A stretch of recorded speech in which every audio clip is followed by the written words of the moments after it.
Hello बच्चों, let's see this question.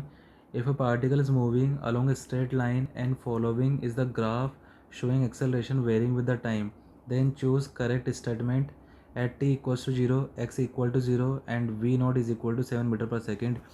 मतलब t equal to 0 पे जो यहाँ पे आपको इनिशियल वेलोसिटी दे रखा है वो दे रखा है 7 मीटर पर सेकेंड. ग्राफ एक्सेलरेशन टाइम के बीच में गिवन है. स्टार्टिंग में देखो आप एक्सेलरेशन -4 गिवन है और टाइम के साथ में एक्सेलरेशन का जो मैग्नीट्यूड है डिक्रीज़ हो रहा है. 4 सेकंड पे एक्सेलरेशन 0 हो रहा है और उसके बाद में एक्सेलरेशन अगेन यहाँ पे पॉजिटिव डायरेक्शन में क्या हो रहा है, इंक्रीज़ हो रहा है.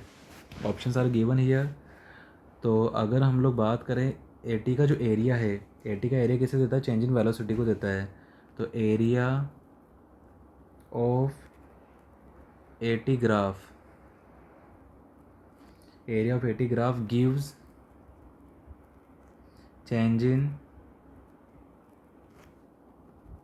In velocity. अब अगर हम लोग ग्राफ से देखें तो फर्स्ट ये वाला जो ग्राफ है, ठीक है, यहाँ से एरिया कितना निकल के आएगा, half of base into height.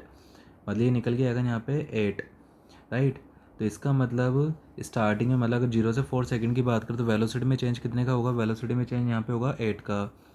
अब लेकिन यहाँ पे ये जो एक्सेलरेशन है ये आपको नेगेटिव दे रखा है, मतलब ये वेलोसिटी का क्या करेगा, अपोज करेगा. तो स्टार्टिंग वेलोसिटी वी नोट है तो वी नोट से क्या होगा, वो डिक्रीज़ होगा. लेट सपोज स्टार्टिंग वेलोसिटी का यहाँ पे ये वी नोट है, वी नोट का वैल्यू आपको 7 दे रखा है, ठीक है. बट वेलोसिटी क्या होता जाएगा, डिक्रीज़ होता जाएगा, डिक्रीज़ होता जाएगा और एक पॉइंट पर इसका वेलोसिटी क्या बन जाएगा, यहाँ पे 0 बनेगा, ठीक है. अब जैसे वेलोसिटी इसका 0 बनेगा, ठीक है, तो इसके बाद में पार्टिकल क्या करेगा यहाँ पे, तो पार्टिकल अब जो मोशन के अपने डायरेक्शन को चेंज करेगा, मतलब यहाँ से ये रिवर्स बेग होगा, राइट. क्योंकि चेंजेस 8 का है तो, लेकिन 8 चेंजेस इस तरह से जैसे लाइक ये मतलब 7 से जो -1 पे जा रहा है, ठीक है. जैसे यहाँ पे कहीं पे इसका वेलोसिटी कितना होगा, -1 होगा, तो चेंज कितने का हो जाएगा, 8 का चेंज हो जाएगा. तो 4 सेकंड वेलोसिटी में चेंज जो है 8 का होगा, ठीक है.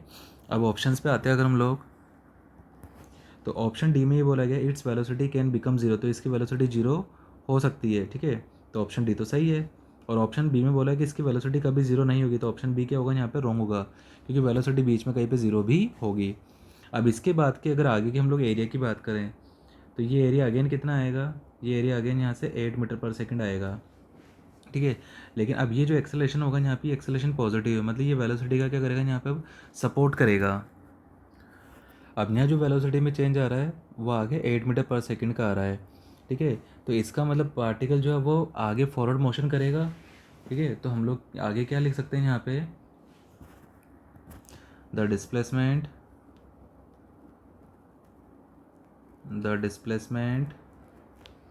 Of body can never be 0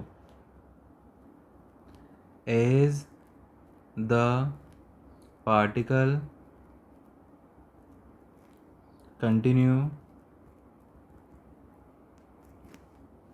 continues to move further, ठीक है. तो पार्टिकल जो आगे फर्दर मोशन करेगा तो इसका जो डिस्प्लेसमेंट है वो 0 नहीं होगा. तो ऑप्शन अगर हम लोग बात करें ऑप्शन ए की, तो उसने बोला it's displacement can never become 0, तो इसका डिस्प्लेसमेंट कभी 0 नहीं होगा, तो ऑप्शन ए सही है. अगर सी की बात करें तो उसने बोला डिस्प्लेसमेंट कैन बिकम 0, इसका डिस्प्लेसमेंट 0 हो सकता है, लेकिन जबकि ऐसा नहीं होगा. I hope you understood this question. Thank you.